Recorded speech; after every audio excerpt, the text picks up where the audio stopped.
After dozens of hours in vain, these are the 5 tips I wish I knew when I first started. They'll save you hours of grinding and keep you alive much longer. Alright, this is tip number 1, how to get an infinite water supply. Now, the limitation behind this one is that you are going to have to craft the blue fluid containers. Now, the reason why there is a limitation is because you're going to need construction level 20. Now, once you have that level, all you're going to need is a few plastic scrap and screws and a few tools and a little bit of maintenance costs. Now, once you have that, you go up to the barrel, you hold down fill tank from bathroom sink.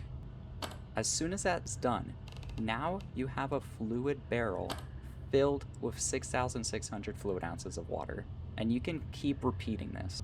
As for my water supply, I clearly took an advantage of this, and so should you. All right, and our second tip is going to be survivalism. How do we level it up really fast? All right, so now that all of my crops are grown, the fastest way we can actually upgrade our survivalism level is to just keep growing a million crops. As you can see, one crop I already got another level of survivalism. And there goes another one. The more crops you harvest, the more survivalism you'll get. Alright, as for tip number 3 is to not overeat in the game. If you overeat, your character is going to gain weight, so it's better to just stay in that peckish area. Now this tip does come from a Reddit user, so I'll make sure to put his name up and their name in the description if you want to go read more about it. Alright, now as for tip number 4 is what to keep in your glove box. I usually like to keep my trunk for more stuff that I can quickly just take out, but for your glove box, what do you keep in it? I like to keep a full jerry can. It will get you further than maybe what you were expecting to go. Now for a sleeping bag, I also like to keep in here. A sleeping bag's lighter than a cot, I'm pretty sure, so I keep a sleeping bag just in case the same situation happens. You're stranded in the middle of nowhere, you can sleep if you have to.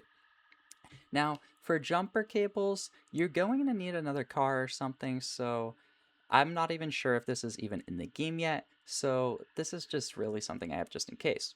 Now, for the fourth and fifth item, I strongly recommend is to keep a big water bottle or something to keep you from dying from dehydration, or something to eat like a snack, a non-perishable, maybe chips.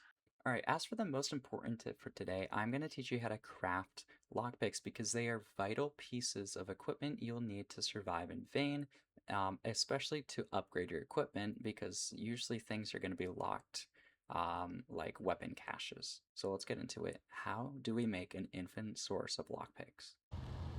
All right, before we craft any lockpicks, we have to understand that we need an advanced workbench, which I have in front of me here, and a schematic that allows our character to learn how do we craft a lockpick, so like a recipe book. The two ways you can get it is either finding it, or, which I highly recommend, is just become a thief skill, like you can pick in the beginning to get the thief skill because you will spawn with the schematic in your inventory.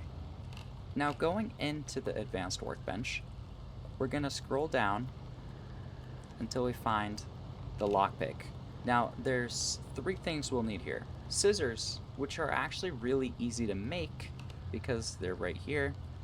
You also will need a schematic to make scissors, so I highly recommend you just go about finding them yourself.